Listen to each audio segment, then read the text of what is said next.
Vstávej, vstávej. Co je, brácha?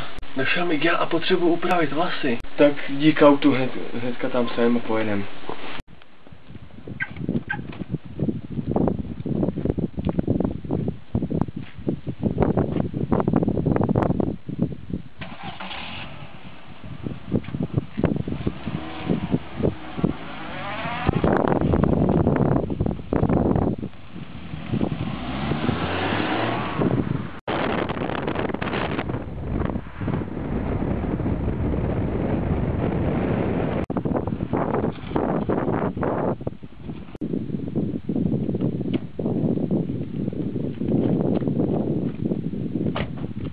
Tak to vlastně dobrý.